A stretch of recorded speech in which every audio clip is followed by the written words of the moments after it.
Class 5 দেখো, আগের দিন আমরা লেসন 3 ফুলমনিজ ইন্ডিয়া এই গল্পটা তোমাদেরকে কিছুটা পড়িয়ে দিয়েছিলাম এবং বলেছিলাম বাড়িতে অবশ্যই মানেগুলো করে ভালো করে পড়বে। এরপর দেখো আমরা আজকে অ্যাক্টিভিটি 1 থেকে একটুখানি অল্প করে নিয়ে তারপরে আবার বাকিটা আমরা পড়ব। বইয়ের 33 পাতায় দেখো অ্যাক্টিভিটি 1-এ কি আছে, টিক দ্য কারেক্ট অ্যান্সার। তোমরা যেটা ঠিক তার মাথায় টিক চিহ্ন দাও। প্রথমটা দেখো আছে the rock paintings of Bhimbetka আর মোর দ্যান, এটা হবে 20,000 ইয়ার্স, এর মাথায় টিক দেবে। Number 2, Ajanta is famous for cave paintings, Ajanta বিখ্যাত হচ্ছে গুহা চিত্রের জন্য। আর number 3, Bihu is a popular folk dance of Assam, আসামের হচ্ছে বিহু নৃত্য। এরপরে দেখো আছে অ্যাক্টিভিটি 2-এ ছৌ, ডান্ডিয়া আর ভাংড়ায় 3টে নাচের নাম দেওয়া আছে। কোথাকার কোন নাচ বিখ্যাত সেটা করতে হবে। ছৌ কোথাকার, ওয়েস্ট বেঙ্গল, ডান্ডিয়া হচ্ছে গুজরাট আর ভাংড়া হচ্ছে পাঞ্জাব। এটা আমি বইয়ে করে দিয়েছি, তোমরা কিন্তু খাতাতে মিলিয়ে করে লিখবে। অ্যাক্টিভিটি 3-তে আছে let supply the missing information, যেগুলো মিস আছে সেগুলোকে ইনফরমেশানগুলো নিয়ে করতে বলেছে।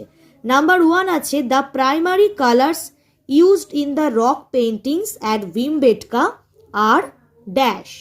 কি হবে, এর মানে কি, যে ভীমবেটকা প্রস্তর চিত্রে যে মূল রঙগুলি ব্যবহৃত হচ্ছে সেগুলি কি কি কি কি red, white, green or yellow.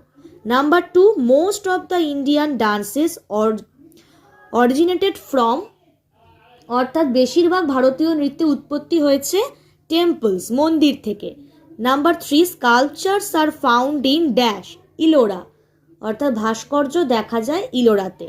R number 4, in the caves of Ajanta we find fresco, অর্থাৎ অজন্তা গুহায় আমরা দেখতে পাই দেয়াল চিত্র। এরপরে দেখো আমরা একটুখানি আবার বাকিটুকু পড়বো, তোমরা বইয়ের 35 পাতা খোলো। দেখো কি বলছে, last Sunday little Phulmoni went to see a jatra with her parents, বলছে গত রবিবার ছোট্ট ফুলমণি তার বাবা মায়ের সঙ্গে যাত্রা দেখতে গেছিল। যাত্রা কিন্তু হচ্ছে এক ধরনের লোকনাট্য, এগুলো আগেকার দিনে গ্রামে গঞ্জে খুবই হতো, এখন অনেকটাই প্রচলন কমে গেছে, তবে একেবারেই চলে গেছে সেটা কিন্তু বলবো না। ফুলমণি ওয়াজ থ্রিলড টু সি দ্য যাত্রা, ফুলমণি ওয়াজ থ্রিলড মানে হচ্ছে রোমাঞ্চ অনুভব। দেখবে কখনো ভয়ের বা ভূতের কিছু সিনেমা টিনেমা দেখলে কিন্তু আমরা থ্রিলড, রোমাঞ্চ অনুভব করি। ফুলমণিও কিন্তু খুব পুলকিত বা খুব রোমাঞ্চ অনুভব করেছিল যাত্রা দেখে। The next day when she narrated the story of the performance to the class, her teacher said that Jatra is actually a kind of folk theatre. অর্থাৎ এর পরের দিন যখন ন্যারেটেড মানে হচ্ছে বর্ণনা করা, ক্লাসে এসে সে তার বন্ধুদেরকে পুরো যাত্রার ঘটনাটা বর্ণনা করছিল, তখন তার শিক্ষক তাকে কিন্তু কি বললেন, যে যাত্রা হলো আসলে এক ধরনের লোকনাট্য। ফোক থিয়েটার মানে হচ্ছে লোকনাট্য। This kind of theatre is performed under different names in different parts of our country, অর্থাৎ এই লোকনাট্য ভারতের বিভিন্ন অংশে বিভিন্ন নামে কিন্তু পরিচিত, আমাদের দেশে বিভিন্ন নামে অনুষ্ঠিত হয়। ইট ইজ কল্ড তামাশা ইন মহারাষ্ট্র, অর্থাৎ কোথাও তার নাম হচ্ছে তামাশা মহারাষ্ট্রে। নটাঙ্কি ইন নর্থ ইন্ডিয়া, উত্তর ভারতে এর নাম হচ্ছে নটাঙ্কি। অ্যান্ড যাত্রা ইন বেঙ্গল, অর্থাৎ বাংলায় যাত্রা নামে বিখ্যাত।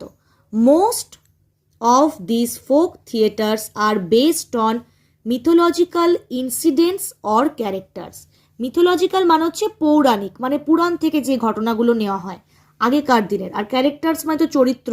তাহলে কি বলছে, যে এই লোকনাট্যগুলির বেশিরভাগই হচ্ছে পৌরাণিক ঘটনা বা চরিত্রের ওপর ভিত্তি করে তৈরি হয়। এটা তার শিক্ষক ফুলমণিকে বোঝালেন। India has a rich heritage of classical dance, heritage মানে কি, হেরিটেজ মানে হচ্ছে পরম্পরা বা ঐতিহ্য। ক্লাসিক্যাল ডান্স মানে হচ্ছে ধ্রুপদী নৃত্য, অর্থাৎ কি হচ্ছে, যে ভারতের একটি সমৃদ্ধ নৃত্য পরম্পরা সংস্কৃতি আছে। There are many classical dance forms and each deals with some mythological narrative, অর্থাৎ কি মানে, যে অনেকগুলি ধ্রুপদী নৃত্যের রূপ আছে আর প্রতিটির সঙ্গে কিন্তু কোনো না কোনো পৌরাণিক একটা গল্পের কিন্তু সম্পর্ক আছে, মিথোলজিক্যাল ন্যারেটিভ। অর্থাৎ পৌরাণিক কোনো চরিত্রের ঘটনা জড়িত আছে। The dancers wear colourful dresses and dance in harmony with music. অর্থাৎ যারা এই নাচ করে তারা বিভিন্ন রং বেরঙের পোশাক পরেন, কালারফুল ড্রেসেস মানে রং বেরঙের পোশাক, আর তারা কিন্তু বাদ্যযন্ত্র বা মিউজিকের সাথে কিন্তু একটা ছন্দ মিলিয়ে, হারমোনি মানে ছন্দ মিলিয়ে কিন্তু তারা নৃত্য প্রদর্শন করে। ড্রামাটিক্স is an essential part of the Indian classical dance tradition. বলছে যে ড্রামাটিক মানে হচ্ছে তোমার হচ্ছে অভিনেতার মতো হাবভাব, মানে অভিনেতার মতো ব্যাপারটা। এসেনশিয়াল মানে হচ্ছে প্রয়োজনীয়, অবশ্য প্রয়োজনীয়। কি যে ভারতীয় ধ্রুপদী নৃত্য পরম্পরার একটি প্রয়োজনীয় অঙ্গ হচ্ছে অভিনয়। অভিনয় ছাড়া কিন্তু নৃত্য প্রদর্শনের একটি মূল জিনিসই হচ্ছে অভিনয় জানাটা।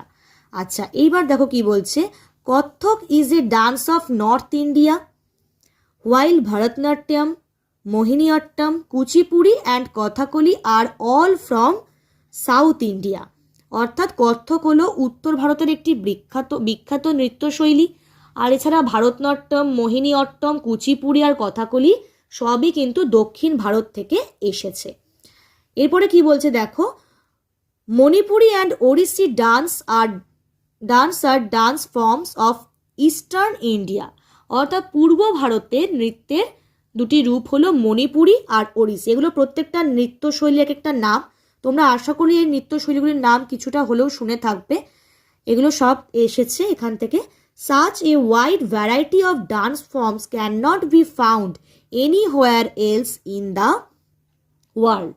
বলছে যে নৃত্যরূপের এমন যে বিরাট বৈচিত্র্য, মানে এক একটা জায়গায় এক একটা রকমের নৃত্য, এত বৈচিত্র্য কিন্তু পৃথিবীর অন্য কোথাও দেখা যায় না।